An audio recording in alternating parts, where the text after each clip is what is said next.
Bonjour à toutes et à tous, je suis Laurent Goldstein. Bienvenue sur Humain, le podcast qui nous invite à partager un moment de la vie de personnalités comme vous, comme moi, comme nous. Tous ont accepté de faire un bout de chemin avec moi pour vous partager durant 1 heure leur humanité à travers la singularité de leur parcours et de leur chemin de vie. Bonne écoute!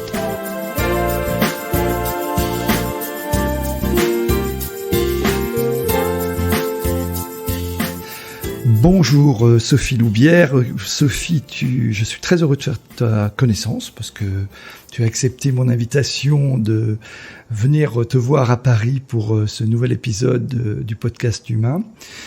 Alors, avant de te passer la parole, un petit message pour mes auditeurs habituels. Vous l'entendez, j'ai une voix un tout petit peu éraillée aujourd'hui. Ce sont des lendemains de week-end et de... non pas de fête, mais de fête sportive, voilà, où j'ai beaucoup encouragé. Et donc, j'ai une petite voix aujourd'hui à ne jamais faire, donc, avant d'enregistrer une émission. Merci d'avoir accepté l'invitation. Je suis très honoré de t'avoir à ce micro à plusieurs titres. J'en profite aussi pour remercier Elisabeth Parachini qui nous a permis de faire cette rencontre.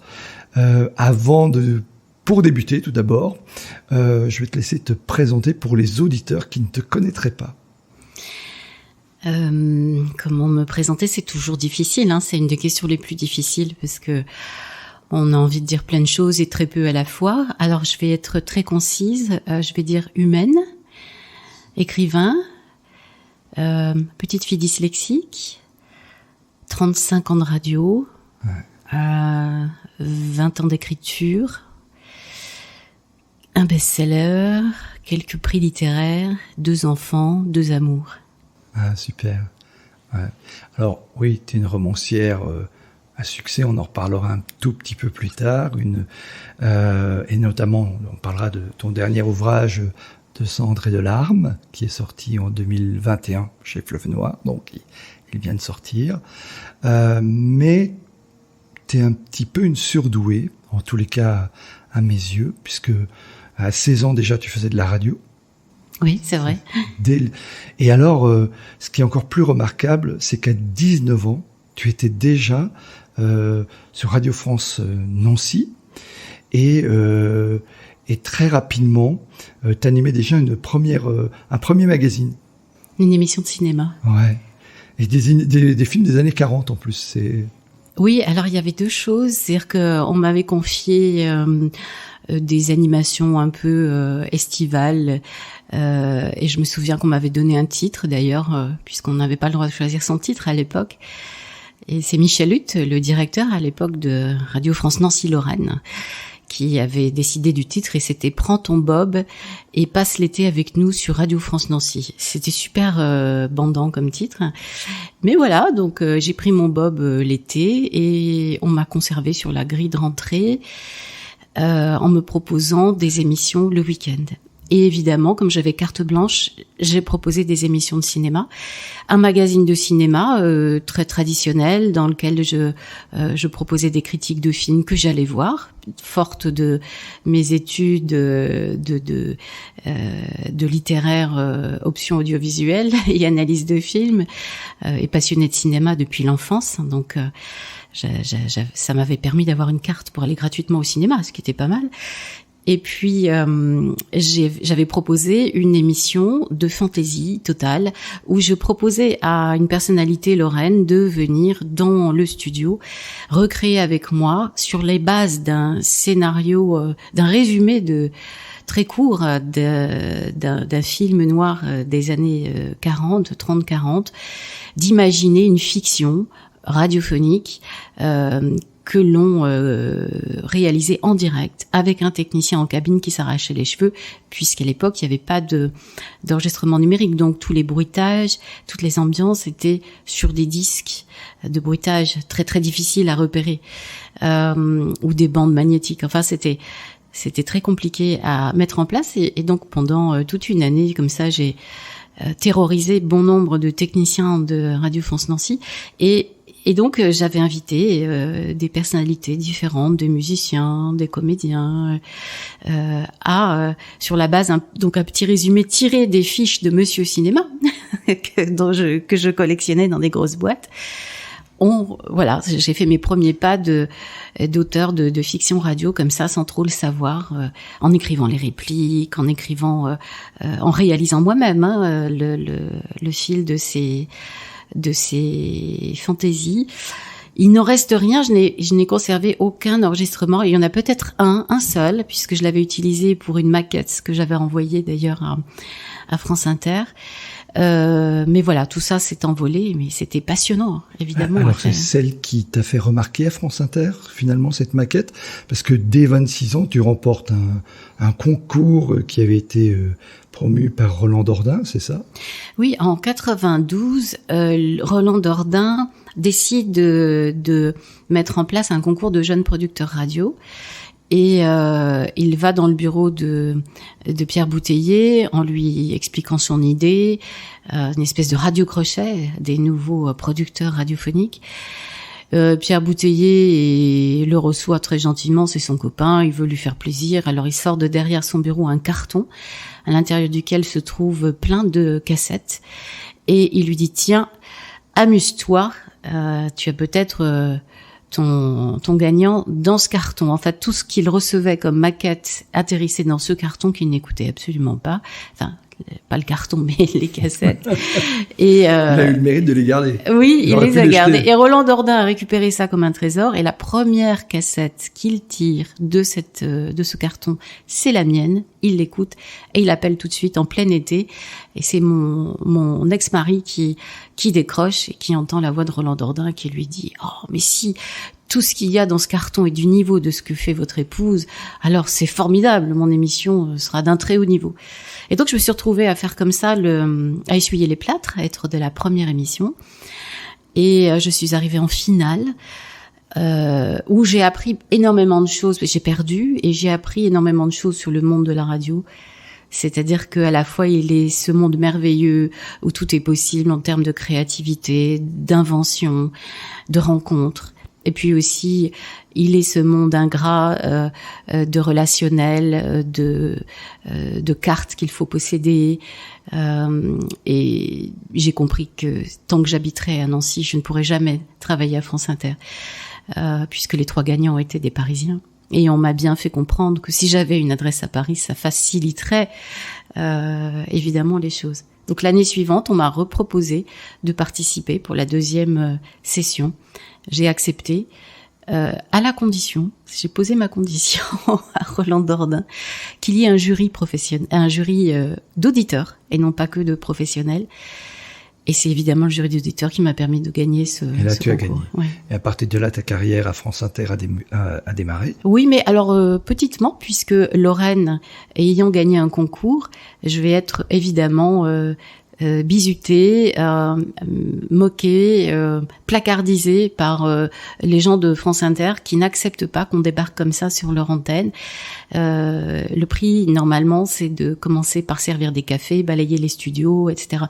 Il y avait ce côté-là que j'ai bien senti. On m'appelait la Lorraine, on me demandait régulièrement de traduire des textes en allemand en pensant qu'à Nancy, on parle allemand.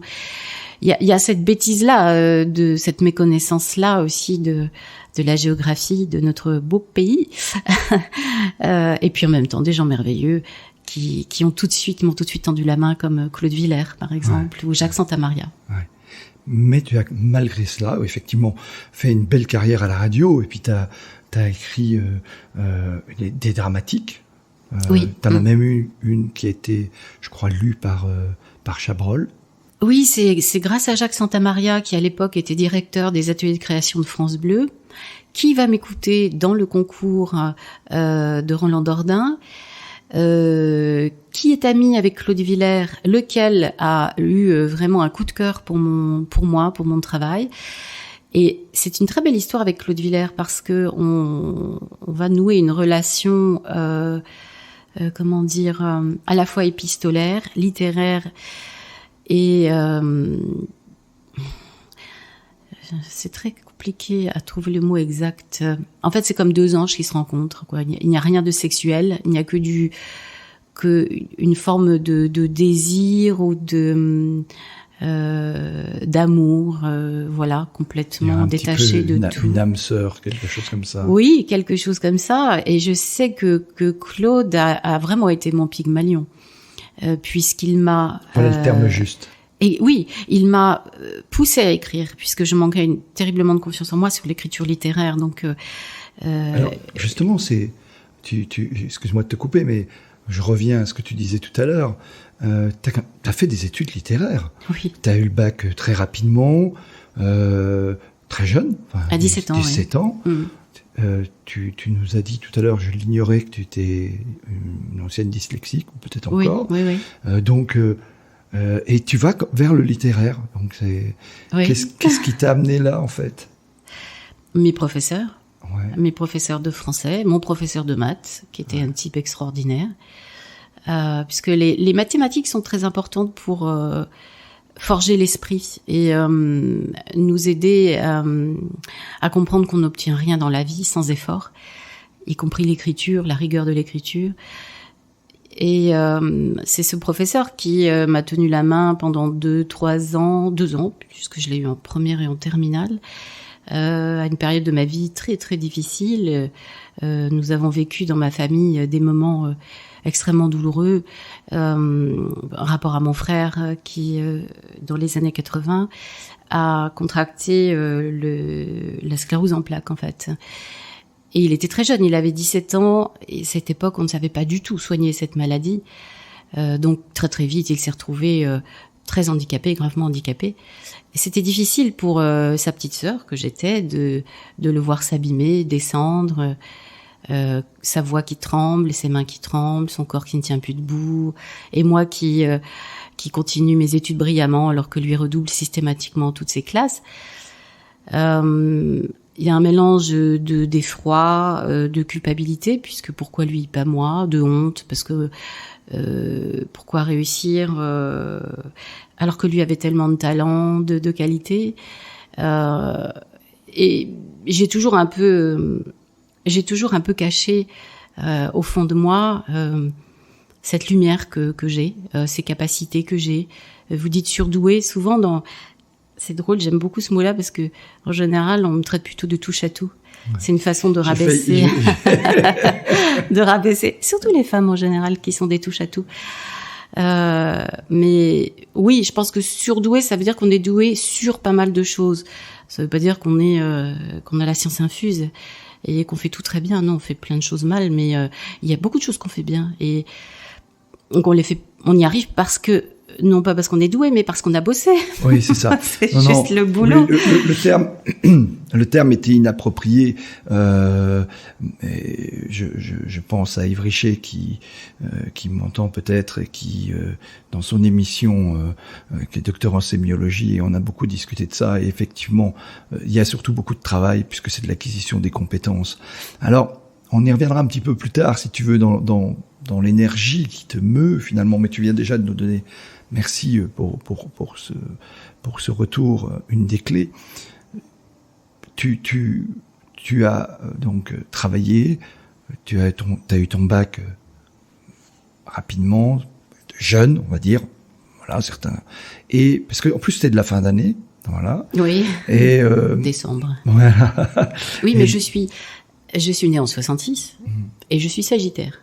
D'accord. Donc je suis cheval de feu. D'accord. Alors, en astrologie chinoise. Ouais, alors, je suis totalement inculte dans le domaine. Et tu vas vers la littérature. Qu'est-ce qui t'amène vers la littérature? Parce que tu parles des maths qui ont été un bon outil. Tu aurais peut-être pu faire une filière autre, une prépa ou autre. Je n'étais pas assez bonne en maths pour ça, mais juste assez bonne pour avoir mon bac.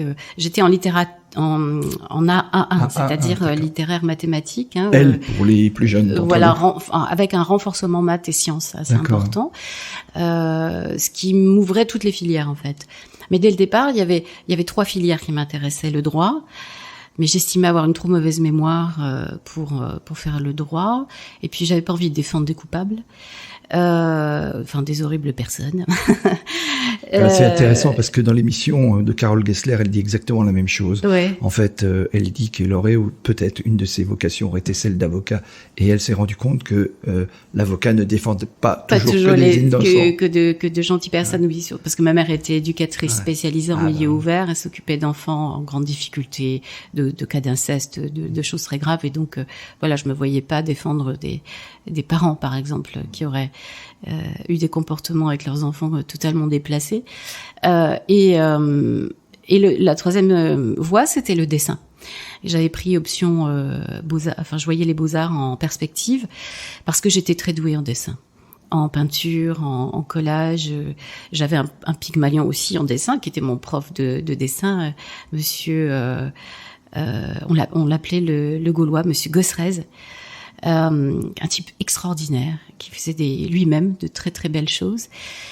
Et puis je commençais déjà à écrire pour moi des petites choses, des nouvelles que je faisais lire à des amis qui m'encourageaient, qui me disaient mais c'est vachement bien Sophie, on veut savoir la suite. Et puis je faisais beaucoup de choses à l'oral puisque mon écriture était encore un peu bancale de mon point de vue. Donc j'enregistrais des fictions sur mon radiocassette que je mixais moi-même avec des musiques, des ambiances. Et puis j'avais une amie, mon professeur de français de 4e, je crois, ou seconde, je ne sais plus, Laurence, qui est devenue mon amie et à qui je confiais mes poèmes. C'était des poèmes en prose. Et qui m'a fait rencontrer beaucoup d'intellectuels nancéens, des poètes, des artistes, et tous se penchaient sur mon travail en m'expliquant que que ça valait le coup, qu'il y avait quelque chose d'original, qu'il fallait surtout pas que je lâche. Mais oui, il faut que tu ailles en lettres, tu ne vas pas aller en dessin, faire les beaux-arts. Voilà, j'ai eu quelques signes comme ça, parce que très tôt, j'étais livrée à moi-même. Dès l'âge de 16 ans, je sortais, rentrais comme je voulais, je gérais moi-même mes devoirs. Mes parents étaient totalement incapables de savoir ce que je faisais de ma vie et de s'occuper de moi. Donc voilà, j'ai très tôt vécu au contact de gens, je sais pas, que ce soit Tom Novembre par exemple, ou d'autres artistes peut-être moins connus, Xavier de Guilbon qui est devenu un grand comédien. C'était à Nancy dans les années fin 80, début 90, il y avait vraiment comme ça un microcosme très riche, très intéressant. Je me suis retrouvée à faire chauffeur sur le festival de Nancy Jazz Pulsation. À 18 ans, j'ai eu mon permis tout de suite. Donc voilà, juste bosseuse et avec l'envie d'y arriver pour deux, de réussir ma vie et celle de mon frère qui ne pourrait pas vivre. Et l'écriture est arrivée petitement, cachée d'abord, puisque mon premier mari me faisait surtout remarquer que je faisais toujours beaucoup de fautes d'orthographe, de liaison, de grammaire, etc. Il m'encourageait tout en me décourageant. Et j'ai quand même été au bout de mes premiers manuscrits assez rapidement. Je crois vers l'âge de 22 ans, j'ai dû envoyer mon premier manuscrit qui a été refusé, puis un second. 2 ans plus tard, j'écrivais en robe de chambre. Ce souvenir de moi en robe de chambre en train d'écrire. Et c'est en robe de chambre que j'ai reçu un jour un coup de fil de Grasset, de Martine Boutan, sur le 2e manuscrit, qui s'appelait Opération Vente Flash au rayon boucherie, qui me dit de très jolies choses sur ce manuscrit, me prédit qu'il va passer en comité de lecture, et que pour elle c'est comme une lettre à la poste, sauf que ce ne sera pas comme une lettre à la poste. Ils vont retoquer le manuscrit, elle va m'encourager à le retravailler, mais à 22-23 ans je ne sais pas ce que ça veut dire retravailler un manuscrit, et donc je le remettrai dans un tiroir. Et c'est donc Jacques Santamaria en 93, par le biais de Claude Villers, qui va me solliciter sur le plan de l'écriture et me commander des fictions. Et ce sont ces fictions qui sont mises en voix par Claude Chabrol et qui vont être repérées par la SACD et me valoir mon premier prix, qui est le prix du meilleur jeune auteur radio en 95. Ouais. Tu en as écrit d'autres, hein, il me semble. Après, alors je sais pas si c'était le même, Le secret du coffre rouge. Alors ça, c'est un feuilleton. C'est des feuilletons. Grand feuilleton de 100 et 50 épisodes que j'ai coécrit, toujours une commande de Jacques Santamaria, qui, après avoir été aux ateliers de France Bleu, a été directeur de France Inter. Alors évidemment, on va dire que Sophie, t'as du parti pris, mais c'était le meilleur directeur de France Inter. Jamais l'audience n'a été si belle et si haute. Il y avait 12,5 ou 0,9. Enfin, on était la radio généraliste qui brillait au-delà du firmament. Et c'est lui qui m'a mis dans l'émission de cinéma d'Andrea Seo, sachant que j'avais fait des émissions de cinéma auparavant, et qui me confie la coécriture du grand feuilleton quotidien de France Inter, qui avait beaucoup de succès à l'époque. Qui était diffusé dans l'émission de Michel Grégoire à 14h15 tous les jours, et qui a eu beaucoup de succès, effectivement. Et j'ai coécrit donc avec Didier Savard, Le secret du coffre rouge, puis La malédiction de Mornefange. Mornefange, voilà. D'accord. Comment t'es venue l'envie de faire de la radio? Alors, au-delà, au tout début, parce que tu étais du début de l'aventure des radios libres, j'ai échangé avec Michel Silva il y a quelques épisodes, justement. Ouais. Lui, il a lancé Radio Déclic et Radio Mirabel, j'espère qu'il va pas m'en vouloir. Non, je me souviens plus. Cristal Lorraine, quelque chose comme ça. Et c'était au tout début. Et comment ça t'est venu aussi, ça? Parce que je vois bien l'écriture. Alors tu dis, tu avais une facilité à l'oralité. Oui. Je voulais faire du théâtre quand j'étais petite. Alors je voulais être actrice à Hollywood. Tu as travaillé aussi pour... parce que ce qu'on ne dit pas non plus, c'est que tu es musicienne aussi. Oui, je fais du piano parce que mon frère en faisait, donc on a mis la petite sœur au piano aussi. Et donc très vite, je me suis mis à composer parce que je n'aimais pas la musique qu'on m'obligeait à apprendre. Je composais des choses qui ressemblaient à des génériques de feuilletons. Tu composes en plus, oui. Oui, mais alors je composais à l'oreille, puisque pour quelqu'un dyslexique, c'est très très difficile de reporter des notes sur une portée. On a les lignes un peu qui se... Enfin, c'est un problème à la fois visuel. Il y a certains mots que j'ai du mal à écrire parce que des mots comme papillon, parce qu'on a des i, des l qui sont très proches et parfois les lettres vibrent et on n'arrive pas à savoir combien il y a de l, combien il y a de i. On les photographie pas très bien. Il y a à la fois une difficulté à visualiser les mots, à les retenir aussi. Il faut que j'ai vu marquer ou que j'ai rencontré la personne plus d'une heure et que j'ai entendu plusieurs fois son prénom pour que j'arrive à bien associer le prénom et le nom de la personne. Sinon, je risque de l'appeler Florent à la place de Laurent, par exemple. Ça arrive. Et puis toutes ces règles que je n'arrivais pas à mémoriser étant enfant, qui se mélangeaient dans ma tête. Donc on inverse les règles, on ne sait plus à quoi correspond le plus que parfait, l'imparfait du subjonctif, mais c'est quoi le conditionnel, le subjonctif, mais qui a inventé cette horreur? Enfin, toutes ces petites choses qui font qu'on pense qu'on n'y arrivera jamais et qu'on est des gros nulos. Donc on grandit avec l'idée qu'on est un gros nulos. Pour moi, j'ai été le vilain petit canard depuis toujours. Donc après, on triche. On se dit, oui, je suis un beau cygne. Puis au fond de soi, on dit, mais non, en fait, je suis vraiment un vilain petit canard.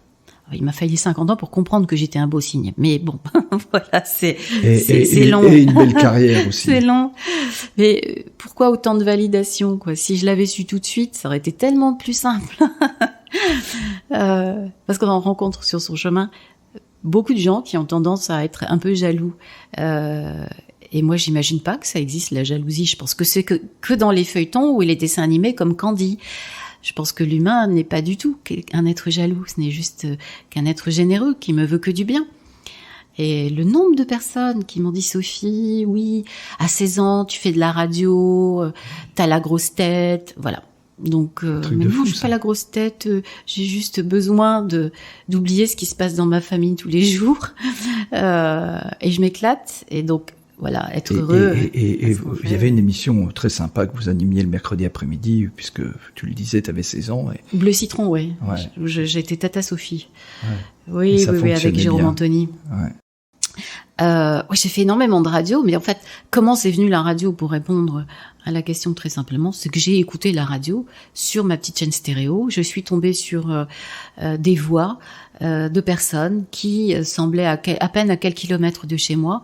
Et ce monde qui me fascinait, qui était la radio, soudain a été apporté à portée de mobilette, on va dire.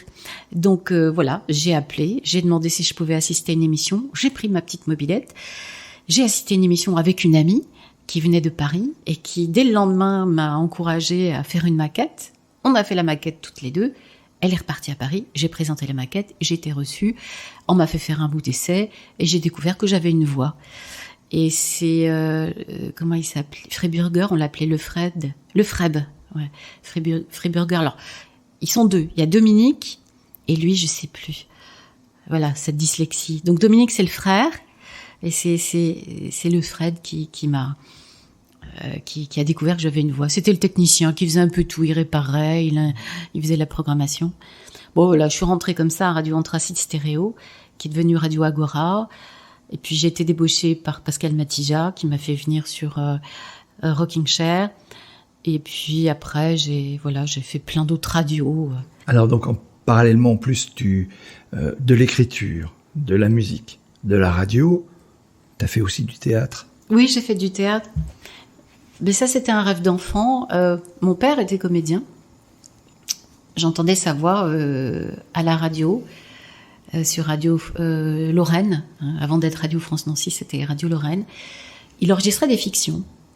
Papa, donc j'entendais parfois sa voix à la radio, et ma mère faisait de la couture, je me souviens, dans la cuisine, en écoutant la voix de mon père. Et elle s'arrêtait de coudre dès que on n'entendait plus sa voix. Donc elle ne cousait pas très vite. Et moi, j'étais dans ma petite chambre avec mon frère, dans nos lits superposés. On voulait s'échapper pour aller écouter.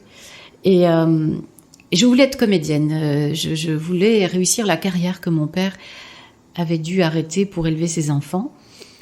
Et voilà, donc c'était de toute façon, j'avais ça dans le sang, le jeu, la comédie, l'écriture. Et aujourd'hui, dans mes livres, je suis comédienne, je joue tous mes personnages, je les incarne, je les vis. Alors, maintenant ton activité principale, tu as décidé il y a une dizaine d'années de te consacrer pleinement à l'écriture. T'as beaucoup de succès.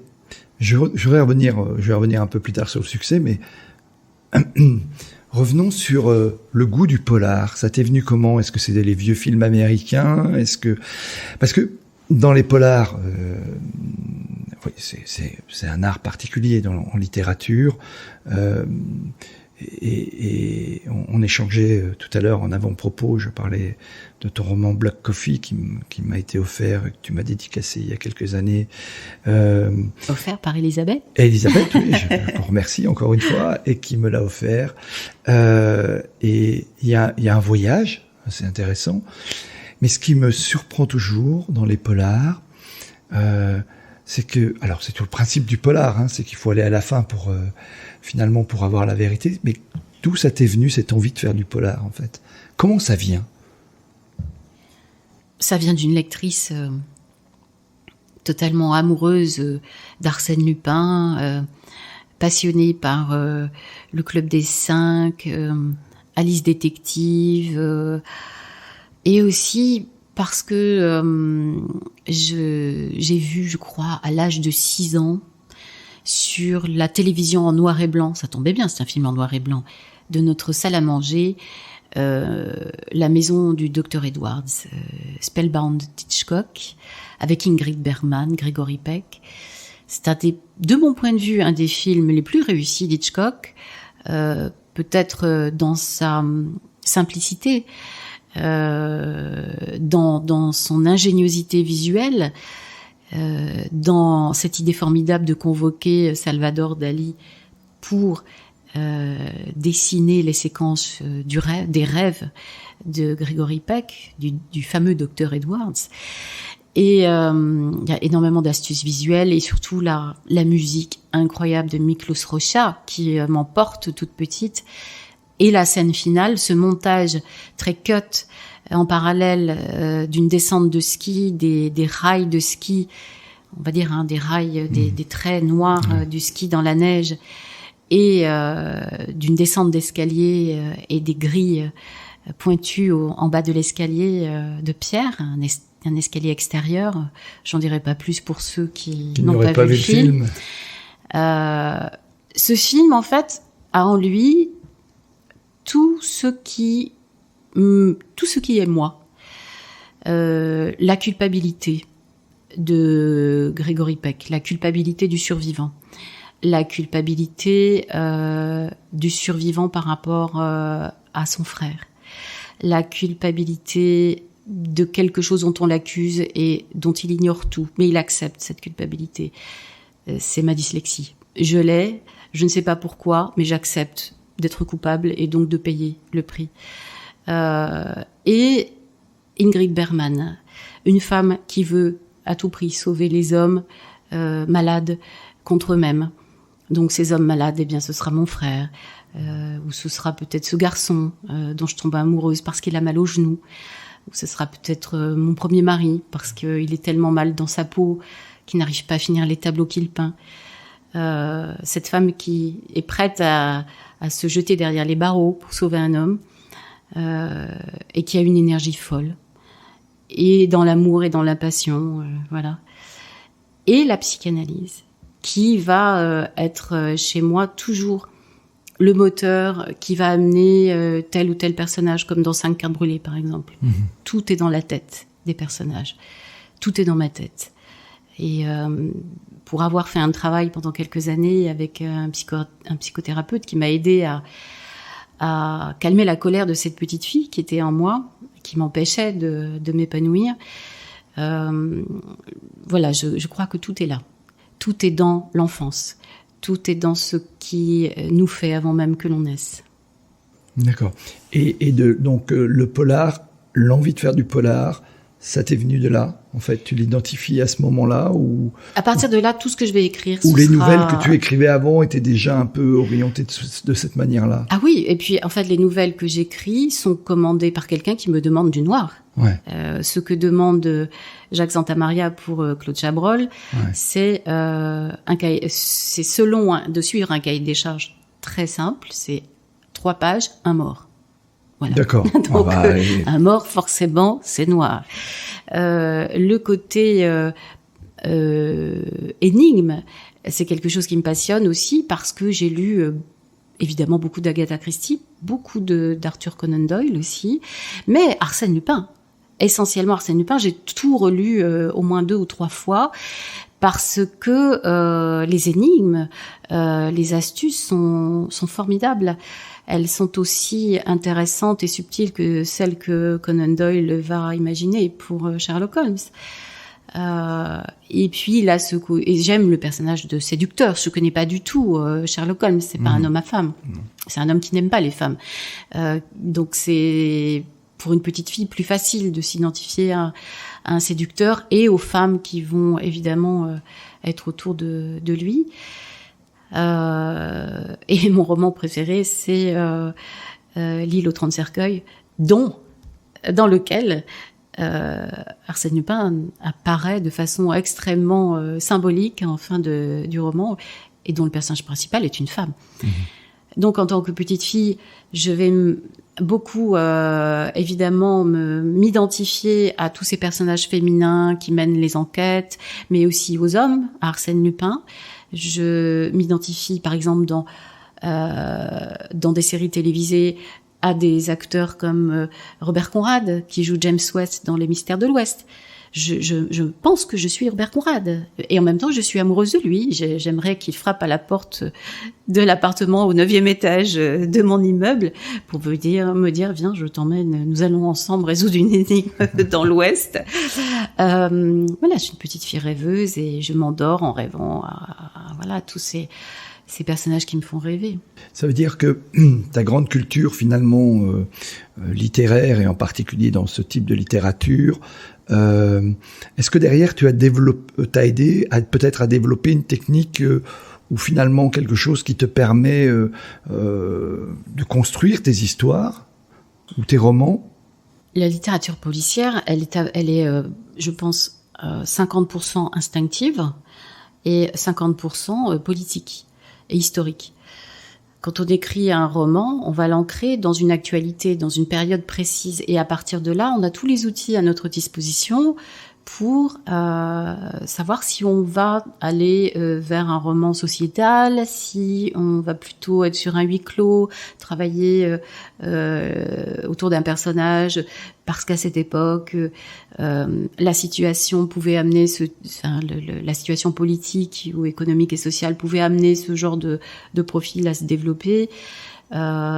C'est vraiment très simple. Je pense qu'il n'y a pas d'école, heureusement, il n'y a pas d'école pour apprendre à écrire des polars, contrairement à ce que certains auteurs prétendent sur les réseaux sociaux, moyennant paiement de 2000 € pour assister à une masterclass. Non, c'est au contraire, surtout pas, ne formatons pas notre imaginaire. Toutes ces intrigues que j'ai imaginées, je pense à L'Enfant au caillou, par exemple. Oui, donc là, qui est un best-seller, qui a beaucoup de succès outre-Manche et même aux USA, je crois. Qui a même séduit les Américains, les Anglo-Saxons.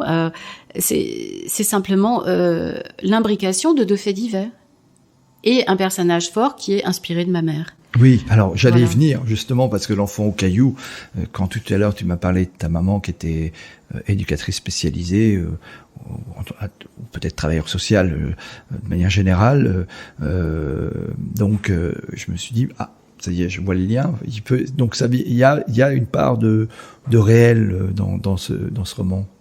Oui, et dans tous mes romans, en fait. D'accord. L'ancrage personnel, intime, il est de tous mes romans. Il est caché, mais pas volontairement. C'est simplement que quand je raconte l'histoire de Laurence Gressac dans 5 cartes brûlées, je ne raconte pas l'histoire de Sophie Loubière. Mais il est probable que l'enfance de Laurence soit vraiment teintée de ma propre enfance, et notamment de mon rapport à mon frère aîné. Que mon sentiment d'exclusion vis-à-vis des autres enfants en primaire est probablement le même que celui de Laurence. Elle, parce qu'elle est grosse, moi, parce que je suis maigre et dyslexique et gauchère, et que j'ai un cache sur l'œil. Le vilain petit canard, dont le frère, chaque jour, renforce cette idée qu'il est vilain, en lui disant « t'es moche, t'es bête, t'es ceci, t'es cela ». Voilà, ce grand frère qui sera châtié, évidemment, pour avoir été si odieux avec sa petite sœur. Mais bon, le châtiment était un peu disproportionné. C'est évident que aujourd'hui, pour être un romancier qui ne reproduit pas à l'identique ou presque des romans écrits avec brio par Agatha Christie, P.D. James ou Raymond Chandler ou Dashiell Hammett. Il faut juste se faire confiance, travailler sur son propre ressenti, ne pas essayer de copier, mais de s'inspirer. L'inspiration, elle vient également de tous ces livres que j'ai lus, littérature noire et littérature classique et poésie compris, c'est tout. C'est tout. Tous ces romans que j'ai lus avec gourmandise, appétit, dès l'enfance, puisque je n'avais aucun problème pour lire. C'est simplement l'orthographe, l'écriture, les dictées, c'était ma hantise. Mais j'ai dévoré énormément de livres. Mon argent de poche passait dans les livres de poche que j'allais acheter au hall du livre à Nancy. Et après, la première émission que j'ai à France Inter, une des premières émissions qu'on me confie en 2000, on me dit « Sophie, tu as 1 heure, tu dois présenter l'excellence de la playlist musicale de France Inter. » Donc j'ai un programmateur qui me programme des disques. Et entre les disques, trouve un truc. Tu n'as qu'à écrire des petites choses, toi qui es écrivain. Et voilà, me voici avec un projet d'émission d'été quotidienne, sans savoir ce que je vais bien pouvoir mettre dedans. Je me plante devant ma bibliothèque et je me dis voilà, je vais lire des extraits de romans. Et en fonction des disques qui me sont proposés, je vais choisir tel extrait qui va correspondre à tel disque, telle ambiance. Et quand on me demande de donner le titre à mon émission, je donne l'émission du livre que je suis en train d'écrire, Dernier parking avant la plage, qui va permettre de protéger à la fois le titre du roman et de l'émission, Et ça va donner le concept. Oui, parce parking. que c'était des derniers parkings avant la plage, Voilà. puis parking de nuit à partir de 2006. Donc chaque été, les auditeurs retrouvaient des ambiances de bord de mer, de parking mêlés, une voix qui leur disait parking noir, mystère, policier. Donc je m'amusais à faire des voix très différentes pour lire et servir les auteurs. Je lisais aussi bien des Black Carambar que des brèves de comptoir, que Jean-Paul Dubois, que P.D. James, que j'ai découvert à ce moment-là, parce que c'est ma réalisatrice qui m'a passé ses bouquins. C'était un grand bonheur, cette émission, et quelle nourriture pour une romancière que de lire au moins 8 livres par semaine pendant 10 ans. Oui, alors c'est formidable. Alors, on pourrait dire beaucoup de choses encore sur ta carrière qui est immense, parce que t'as chroniqué aussi à France Info, t'as chroniqué à la télé, sur Canal, sur d'autres chaînes d'ailleurs, hein, il me semble. J'ai fait le lancement de Cuisine.tv. Voilà. Et j'étais très fière de cette émission pendant 1 an. Ça s'appelait Les dossiers de la bouffe. C'était l'équivalent des dossiers de l'écran. Et donc je recevais les grands de ce monde côté cuisine. Et on diffusait un documentaire et on faisait ensuite un débat suivait avec les invités sur les grandes causes alimentaires. C'était génial à faire, moi j'ai adoré. Super. Alors et puis aussi donc tu as même eu une de tes dramatiques qui c'était Compartiment 12, qui a fait aussi l'objet d'une adaptation au Festival d'Avignon. Oui, dans le off, un comédien qui m'avait demandé les droits pour cette petite nouvelle, tirée du recueil Petit polar à l'usage des grands, dans lequel on retrouvait les 5 nouvelles écrites pour Claude Chabrol. Ça a été ma 2e publication en 2000, un librio noir qui s'est très bien vendu d'ailleurs, sans doute parce qu'il avait un tout petit prix, 2 € à l'époque. Et puis, peut-être aussi parce qu'il y avait en couverture un dessin de Lefred Touron, auquel j'avais demandé d'illustrer ses textes. Et il l'a fait avec un talent et évidemment cet humour qui le caractérise. Comment est-ce que l'on gère le succès on ressent à travers tes propos une grande humilité. Et à un moment, il y a le succès qui intervient avec ton livre The Stone Boy, l'enfant au caillou. Comment on le gère? Et après, comment est-ce qu'on se remet en selle pour écrire, puisqu'il y a eu d'autres ouvrages derrière? Comment ça se gère tout ça? Je ne sais pas comment on gère le succès, parce que je ne l'ai jamais ressenti. Je n'ai jamais eu le sentiment d'avoir percé le plafond de verre. Lorsque mon éditeur m'annonce que je suis publiée en langue anglaise, avec des papillons dans les yeux, j'ai de mon côté pas vraiment... pour moi, c'est totalement... ça n'a rien de concret. Je ne visualise pas l'événement. Et surtout... je me dis que je vais aller voyager, qu'on va m'envoyer aux États-Unis ou en Angleterre pour présenter mon livre. Et ça ne sera pas le cas. Ça va rester totalement abstrait. Je vais simplement voir apparaître une ligne de droit d'auteur pour les ventes monde. Et c'est très obscur. C'est très obscur ce que l'on vend. J'ignore combien j'ai vendu de livres. Je sais que j'ai vendu dans une 12aine de pays en langue anglaise, que ce soit en Australie, en Irlande, en Écosse, donc aux États-Unis, enfin tous les pays anglophones. Et j'ai très très peu de retours sur les ventes. Je gagne assez peu d'argent sur cette langue anglaise. Et j'ai un retour dithyrambique de la presse internationale. Oui. Du Financial Times. Mais la presse française ne se fait absolument pas l'écho de ce succès. C'est une espèce d'oubli ou de mépris, je ne sais pas.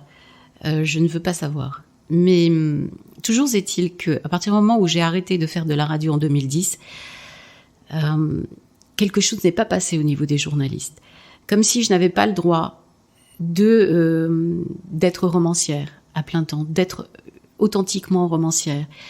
Quelque part, on me faisait plaisir en faisant un papier sur tel bouquin, parce que j'étais une productrice à France Inter, donc il y avait ce côté un peu people. Du jour où j'ai arrêté, dans des conditions difficiles, puisque je me suis fait virer d'Inter avec 8 autres producteurs le même jour, en 10 minutes dans un bureau, on m'a un petit peu oublié, négligé. Et ça a été très difficile. Ce succès, il est public. C'est un succès de lecteurs, un succès de connaisseurs, de personnes qui lisent. Il n'est absolument pas un succès journalistique. La presse a très très peu soutenu mes publications depuis 20 ans.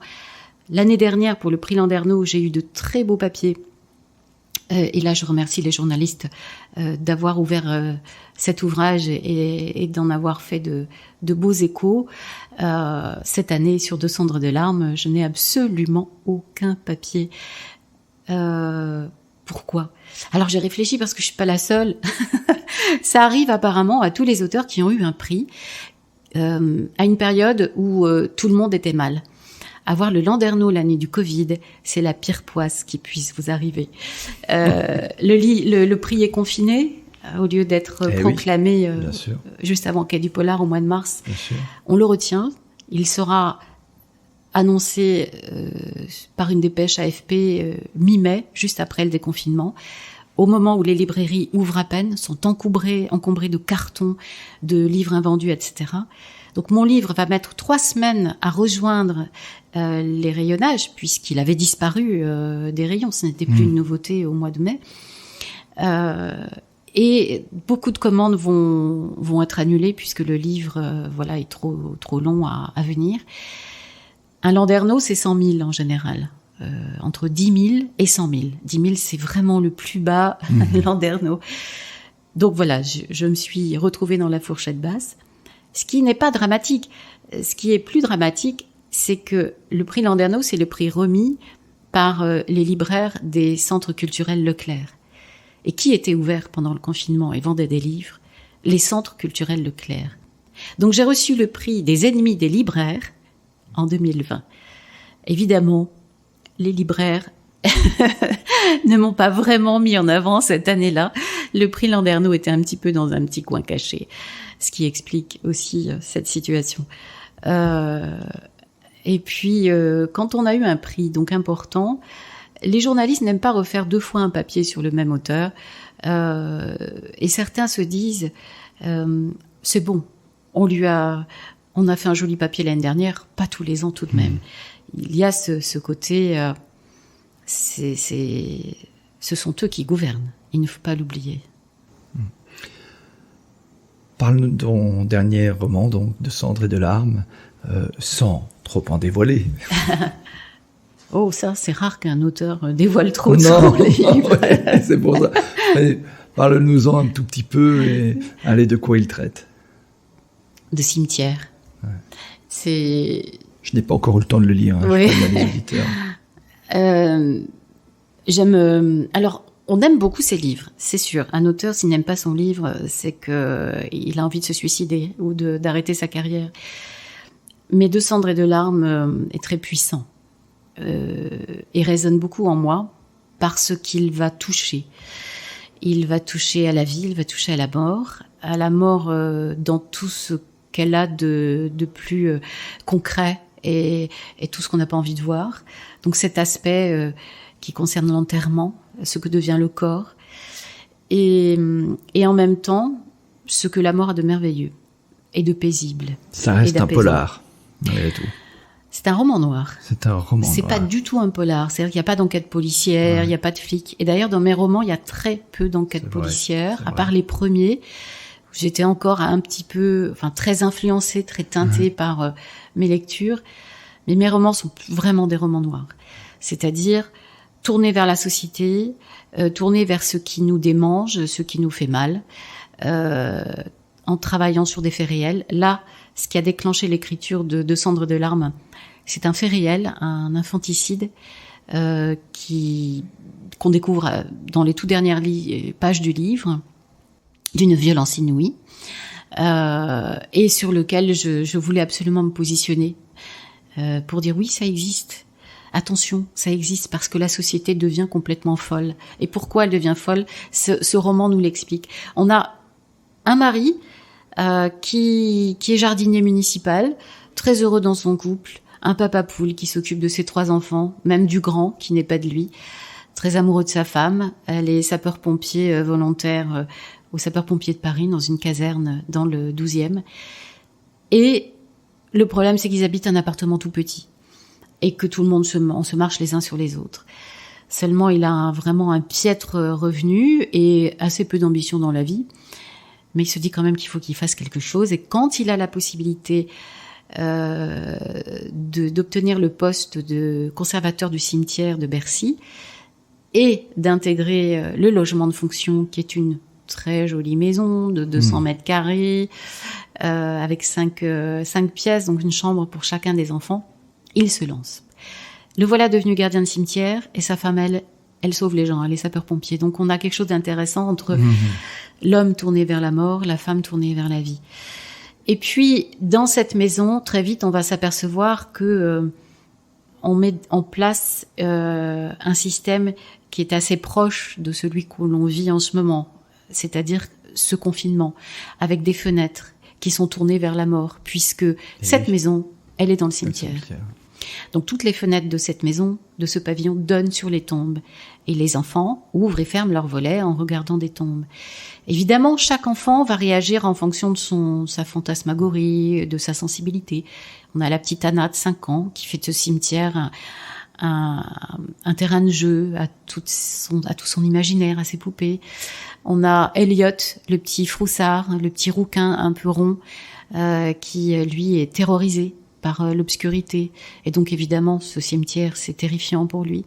Et puis on a le plus grand, Michael, qui a 14 ans, en pleine crise d'ado, qui va faire de ce cimetière un terrain d'exploration pour sa chaîne YouTube. Et évidemment, le principal moteur de cette histoire, c'est Christian, le mari. Ce gardien improvisé, qui soudain, après avoir fait de la terre un terreau de vie, va faire de la terre un terreau de souvenirs. Et ce cimetière va ramener chez lui un souvenir, quelque chose d'enfoui. Et il va devoir déposer. Et il va déposer comment ? Au travers de la peinture. Et renouer avec cette peinture qu'il avait arrêtée depuis l'adolescence. Et on va comprendre pourquoi au fur et à mesure qu'on lit le livre. Non, on va pas trop en dire parce qu'il faut vraiment que... Ah mais là, je ne dis pas grand-chose. Hein. Là, je suis sur les 50 premières pages. Bon, c'est bien. Voilà. Et c'est très important de savoir que cette maison a un rôle primordial puisque avant, il y a eu un autre gardien de cimetière. Et l'histoire de ce cimetière, c'est aussi l'histoire de notre vie, cet héritage que l'on a, et puis cette menace qui est peut-être dehors, mais aussi peut-être dedans. Alors, on sent bien l'énergie chez toi et c'est quelque chose en t'écoutant qu'on ressent, et on sent la passion aussi, la colère quelquefois. T'es aussi très engagé, voilà, très rapidement, tu t'es engagé dans la vie, on va dire commune de la société, au-delà de tes activités. T'as soutenu Nicolas Hulot, t'as fait des choses. T'as même fait un peu de politique à un moment, à d'autres moments. Qu'est-ce qui te meut aussi dans ce domaine-là? Oh, c'est mes parents. Oui, mes parents étaient tous les deux des intellectuels de gauche très engagés dans la vie sociale et culturelle. Je me souviens d'avoir été petite à la fête de la Voix de l'Est, qui était le journal communiste de l'Est de la France, où mon père était serveur, donnait un petit coup de main bénévole. Ouais. Ma mère était très impliquée, animait le planning familial, donc très tôt, je me suis engagée. Voilà, j'étais sensibilisée au partage, à l'idée de partage. J'ai jamais aimé à l'école qu'on punisse toute la classe parce qu'il y a une andouille qui a fait une connerie. Et je me disais, mais il faut avoir quand même le courage de se désigner pour éviter aux autres d'être punis. Et cette grande lâcheté de l'homme, c'est quelque chose que j'exècre. L'engagement, il est perpétuel et quotidien. L'injustice, c'est quelque chose que j'ai vrillé au corps, quoi. Les gens qui prétendent aussi, ces prétendus gens de talent, qui n'en ont guère. Sinon celui de fabriquer des hamburgers littéraires qu'on va placarder partout dans le métro, qu'on va nous matraquer sur les ondes radiophoniques avec des grosses voix. Lisez le dernier machin bidule, beaucoup de noir, du sang des boyaux. C'est insupportable de savoir qu'on est aussi bête que ça, que notre société est aussi bête que ça, que nos lecteurs se contentent de sensations. Quand je lis parfois des commentaires de blogueurs ou de blogueuses sur mes ouvrages, je suis atterrée par le niveau des commentaires. Par exemple, je me suis ennuyée. Les 50 premières pages, il se passe rien. Relisez Proust, Stendhal, je ne sais pas, mais lisez des livres, des romans. On est dans la culture aujourd'hui. Même dans la culture, on est dans la culture, dans un appauvrissement de l'exigence. Et c'est terrifiant parce que je suis dans cette machine à tout broyer. Lorsque mon éditeur me propose des retours de correction sur mes manuscrits, je vois depuis 20 ans évoluer ce retour. La littérature ne m'intéressera plus à partir du moment où elle ne s'adressera plus à de vrais lecteurs. Tu perds ta liberté d'écriture. En fait. Oui, et puis l'exigence. Ton exigence. Comment gères-tu ton temps? Parce que on vient de voir, tu as beaucoup d'activités. Et comment se passe la journée d'une romancière, finalement? Je gère très mal mon temps. Et mes journées ne sont jamais les mêmes. D'accord.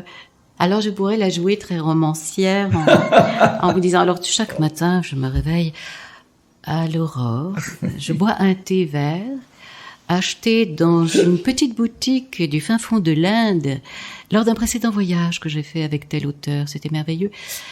Je ne mange pas avant 5 heures de l'après-midi et j'écris avec une plume près de ma fenêtre, car j'ai vu sur un arbre, sur une branche en particulier, sur laquelle vers 16 heures, un petit oiseau vient... Bon, non, pas du tout. En fait, j'écris quand je peux. Parfois dans le métro, sur un bout de papier. Quand à la maison, enfin, le silence règne, que mon fils est au collège et mon mari à son travail, et qu'il n'y a plus de lessive à sortir de la machine, pas de course à faire. Parce que le problème, c'est que je travaille chez moi. Et donc... J'ai mon bureau, certes, mais il ne ferme pas à clé, je ne sais pas pourquoi. Et il y a la table à repasser aussi dans mon bureau, parce que je ne suis pas Agatha Christie, je ne vis pas encore de façon assez aisée pour avoir une femme de chambre. Et voilà, donc je vis dans un pavillon de banlieue, donc il faut garder aussi ce côté réaliste. Une romancière aujourd'hui n'est pas la romancière d'hier. C'est une femme qui mène sa propre entreprise. Je suis auto-entrepreneuse, on va dire, voilà. Et donc, je dois gérer ma vie de famille, mon travail et les réseaux sociaux qui me demandent en moyenne parfois 2 heures par jour, parce qu'il faut répondre, il faut être présent, faire des posts, pour exister. Sinon, c'est très très difficile. On se coupe en fait de cette population de lecteurs, de lectrices qui est ce retour très intéressant sur notre travail, pas toujours objectif comme je l'ai dit tout à l'heure, mais avec quand même cette volonté de dire. Et ça, c'est important puisque ça va compenser le travail que ne font plus les journalistes. On est de moins en moins lus par la presse, qui elle va se concentrer sur quelques bouquins qui sont le top 30 de livres hebdo, donc toujours les mêmes, avec quelques curiosités parfois, puisqu'il y aura un prix, ou que l'éditeur va faire un peu le boulot sur ce nouvel auteur qu'il veut monter en épingle, jolie dyslexie. Voilà, c'est plus du tout ce qu'était le métier il y a 20 ans. il y a 20 ans, c'était très peinard. On écrivait, on envoyait le manuscrit, on avait une attachée de presse qui faisait le taf, et on avait le bonheur de découvrir des articles de presse, d'être appelé pour aller en télé. Aujourd'hui, c'est plus du tout pareil, en tout cas pour ceux comme moi qui, encore une fois, n'ont pas percé ce plafond de verre, c'est-à-dire n'ont pas dépassé les 100 000, 200 000 grands formats vendus en quelques mois. On doit être en permanence sur le qui-vive et donner plus de, je crois que je dois être à peu près à 10 heures par jour de taf, week-end compris, puisque le week-end, je vais dans des salons faire des signatures. D'accord. Donc voilà. Mais je ne désespère pas un jour d'avoir la vie indolente d'une romancière. D'accord. T'as pas peur de t'ennuyer? Ah non, ça l'ennui. C'est la meilleure chose qui puisse m'arriver. D'accord. Justement, comment tu gères ton énergie? Parce on vient de... En 1 heure, on va faire une émission aujourd'hui exceptionnellement longue, mais le sujet est tellement passionnant. Faudra couper. Non, on va pas couper. Mais comment gères-tu ton énergie? Parce qu'il en faut pour faire tout ce que tu fais. Comme n'importe quel chef d'entreprise qui a trop de boulot, comme je peux. J'aimerais avoir une piscine. Parce que dans l'eau, une piscine chauffée, parce qu'en région parisienne, sans piscine chauffée, on n'y arrive pas. Parce que l'eau me détend et ouvre mes synapses, donc ça me permet de beaucoup mieux gérer les choses. J'aime bien m'enfermer avec mes écouteurs dans mes musiques. Donc j'écoute beaucoup de musique, j'ai quelques playlists avec des noms qui pourraient être des titres d'émissions de radio, musique pour prendre seul les transports en commun, musique pour ne surtout pas faire son repassage, musique pour rester bien confiné. Et puis j'ai des playlists qui correspondent à l'écriture de chacun de mes romans. D'accord. Donc quand je dois mes rituels, quand je dois écrire un roman, eh bien je m'installe dans mon bureau ou dans une chambre d'hôtel si j'ai la chance de pouvoir me sauver une semaine dans un hôtel, et j'écoute ces musiques que j'ai sélectionnées, qui sont des musiques de films, qui vont me mettre dans l'ambiance. Et en fonction des musiques, en fonction des scènes, que j'ai à écrire, je vais choisir, je vais convoquer tel compositeur, telle partition. Et donc sur tous les blogs de mes derniers romans, on va trouver la playlist, comme pour Deux cendres et de larmes, il y a la playlist chapitre par chapitre. Super. Donc là, on aura les liens pour mettre dans le descriptif de l'épisode. Absolument. Deux cendres et de larmes.blogspot. Ok. Tout simplement. Je te redemanderai tout ça et je le remettrai en ligne. Oui. Est-ce que tu as parlé tout à l'heure de... Merci déjà de ce partage sur l'énergie et sur la vie de la romancière. Est-ce que tu te souviens, est-ce qu'il y a une personnalité qui t'a marqué dans la vie? T'as parlé de tes professeurs, t'as parlé de ta famille, mais est-ce que quelqu'un t'a rencontré à un moment? Tu parlais d'un Pygmalion tout à l'heure. Est-ce qu'il y a une personne qui a été, qui a déclenché en toi, qui t'a permis? Il y en aura peut-être beaucoup, mais au moins une où tu te dis, tiens, cette rencontre-là, à un moment, elle a été déterminante dans ma vie. Alors, je crois que je l'ai un peu dit tout à l'heure, Claude Villers, qui m'a poussée à écrire mon premier roman en littérature générale, qui s'appelle « Je ne suis pas raisonnable ». Et l'idée, c'était de s'écrire mutuellement en plein été. On avait commencé ça, c'est juste en 93, l'été 93, l'année où j'ai gagné mon concours, avec une émission qui s'appelle « La Belle Équipe ». Et je proposais aux auditeurs de visiter les coulisses d'un tournage. Et donc je les emmenais chaque semaine sur le tournage d'un film, puisque l'été est propice au tournage. Et parallèlement à cette émission, je sortais beaucoup avec Claude Villers, qui avait à cœur de me faire connaître Paris, puisque petite Lorraine, évidemment, je ne connaissais pas les beaux quartiers de Paris. Et il me promenait dans sa voiture d'un quartier à l'autre et m'emmenait dîner. Et de ces moments est né ce roman. Donc au départ, il devait y avoir mes lettres, puisque je lui écrivais une lettre, et ses réponses. Sauf que Claude ne m'a jamais répondu. Et il m'a expliqué un jour quand je lui ai posé la question, il me dit « Mais Sophie, c'est tellement intéressant ce que vous avez mis en place. Je trouve plus intéressant que vous m'écriviez et que je ne réponde pas. » Et voilà, de fil en aiguille, le livre s'est écrit comme ça. Donc, je dois beaucoup à Claude qui m'a donné cette confiance en moi. Je dois aussi à Philippe Claudel, que j'ai connu lorsque je faisais de la radio à l'âge de 16 ans sur Radio Galipette. Il était le directeur des programmes. Et nous avions eu une petite romance extrêmement charmante à cette époque. Et il est resté fidèle à notre souvenir. Et lorsque je lui ai dit que j'écrivais, il m'a demandé de lui faire passer ce manuscrit, Je ne suis pas raisonnable, à son éditeur Richard Millet, chez Balland, qui, quelques jours après l'avoir lu, m'a tout de suite proposé un contrat de publication. Donc, ma publication dans La Blanche, c'est grâce à Philippe Claudel. Et puis, une autre belle rencontre. Je vais aller la chercher beaucoup plus loin. C'est il y a à peu près 5 ou 6 ans. J'ai rencontré le romancier Thomas Hedgecock, un romancier américain, dans un salon à Toulouse. Et ce petit bonhomme m'a intriguée parce que il ressemblait au compositeur John Williams.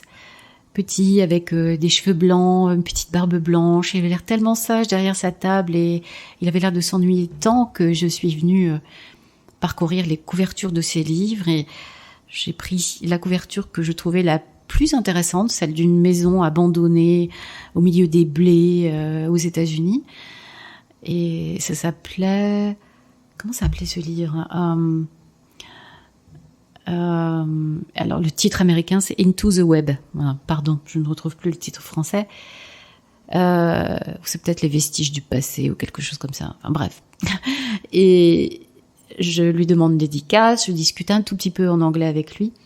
Je rentre à l'hôtel le soir, parce que je suis pas du genre à faire la bringue, hein, contrairement aux autres auteurs de polar. Je supporte pas l'alcool. Voilà, je l'avoue. Voilà une des clés de l'énergie. Je ne peux pas boire, je ne peux pas me droguer, sinon je suis trop malade. J'ai une petite santé, et donc je rentre à l'hôtel et je lis. Et c'est magnifique. Ce que je lis, c'est tout simplement ce que j'ai toujours rêvé d'écrire depuis que je suis née. C'est-à-dire l'autorisation d'écrire un roman littéraire de manier une plume littéraire tout en écrivant du roman noir. Je croyais qu'il fallait écrire du néo-polar, moi. Qu'il fallait écrire comme dans la peau de Chandler ou de Jean-Bernard Puy. Et le lendemain, évidemment, je me jette à ses pieds. On discute, on rit, on devient de grands amis. Lorsqu'il va perdre sa femme d'un cancer, je vais être le plus près possible de lui, par mail interposé. Et là, il va arriver dans 2 jours à Paris et je serai la première personne qu'il verra à l'aéroport. C'est mon frère, mon père, l'amant que je n'aurai jamais, l'homme de ma vie, mon grand ami. Et surtout un romancier d'un talent inouï et d'un amour pour la littérature et la France et Paris que je n'ai jamais mesuré nulle part ailleurs. Magnifique. Merci beaucoup, Sophie. On aura encore tant de choses à dire. On arrive au terme de cette émission. Quel livre recommanderais-tu à nos auditeurs s'il n'y en avait qu'un seul ? Parce qu'on a vu que tu en as cité déjà quelques-uns, mais un. Oui, c'est la question difficile. Je sais. Le livre.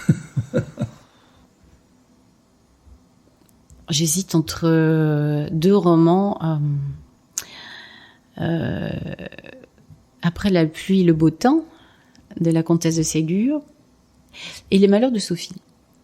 De la même comtesse. De la même comtesse. Parce que l'auteur qui a amené ce côté noir chez moi, c'est la comtesse de Ségur.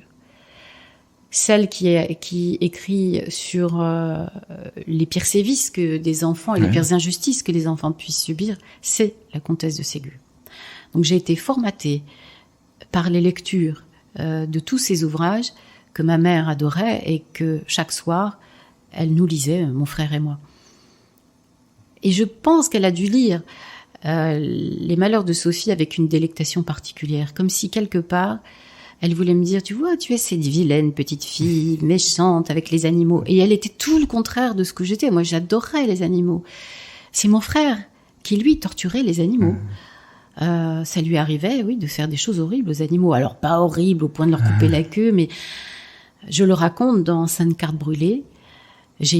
J'ose avouer que j'ai mis un épisode qui m'avait effrayée. Mon frère s'était amusé avec un copain à injecter de la pisse avec une seringue dans un ver de terre pour voir ce que ça faisait. Forte l'idée déjà. Voilà. Donc, la vilaine Sophie qui torture des petits poissons en les coupant en morceaux pour voir ce que ça fait, c'est pas moi, c'est mon frère. Donc, il y a ce côté entre ma mère et moi, elle qui quelque part, a l'air de me dire que je serais, qui ne me perçoit pas telle que je suis. Et qui a l'air de me dire, oui, tu mérites des coups de bâton, ou que sais-je, je ne sais pas. Elle a eu une phrase formidable un jour pour moi. Maman, elle m'a dit, tu sais, avec les moyens que tu as pour toi, ce sera toujours plus difficile que les autres. Rarement une phrase aussi merveilleuse et encourageante aurait été prononcée envers un enfant. Oui, non, c'est dur de grandir comme ça. Parce qu'évidemment, elle était déçue de mes résultats en orthographe. Oh là là, mais comment se fait-il que tu aies autant de mal? Jusqu'à ce qu'on découvre que j'étais dyslexique. Mais oui, les malheurs de Sophie, peut-être, finalement. Parce que les malheurs de Sophie ont peut-être aussi fait le bonheur d'une autre. D'accord. Bon. Merci pour ce conseil de lecture. Alors, une petite question me vient, une de plus. Je ne sais pas si ta maman est encore de ce monde, mais elle a pu mesurer finalement ta réussite littéraire. C'est délicat. Ma mère a quelques soucis psychiatriques qui ont été engendrés par cet énorme chagrin, cet énorme bouleversement que nous avons vécu dans les années 80, et aussi par la perte de mon frère, qui est décédé 17 ans plus tard, dans des conditions épouvantables. Parce que c'est quand même une maladie qui vous détruit jusqu'au bout. À la fin, vous n'êtes plus qu'une espèce de légume. Mon frère ne pouvait plus voir, plus entendre, c'était plus bouger. Donc, ma mère a été complètement détruite, elle aussi, sur le plan psychique.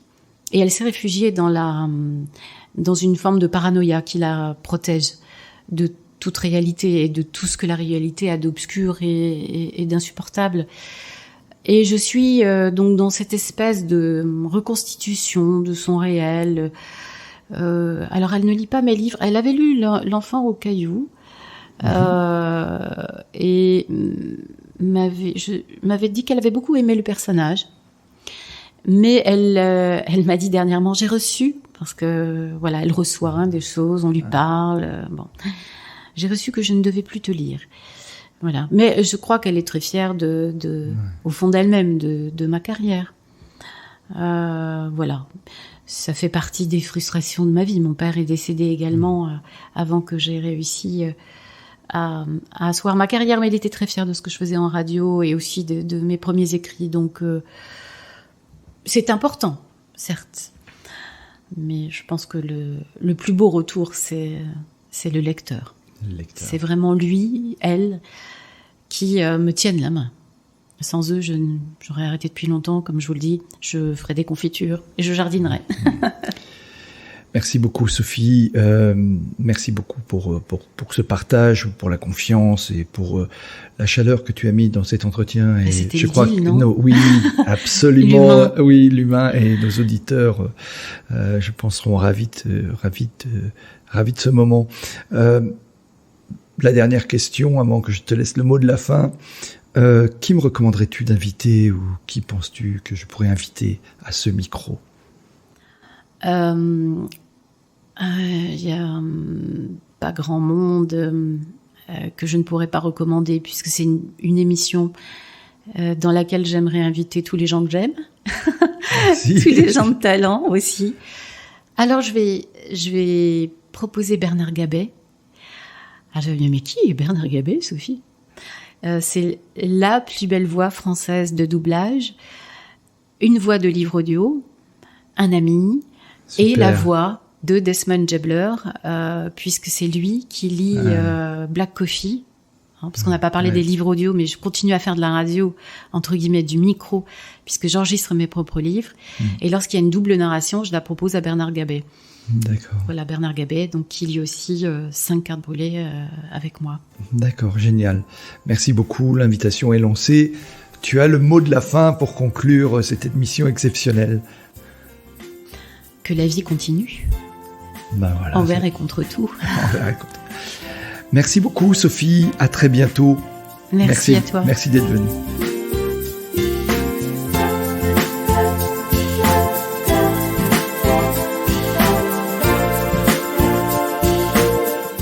Merci d'avoir écouté cet épisode jusqu'au bout.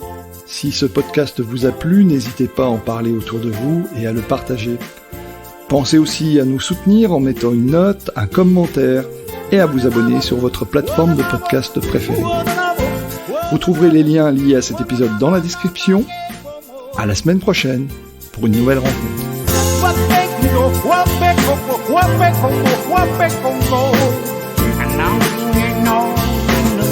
Stick it up, stick it up,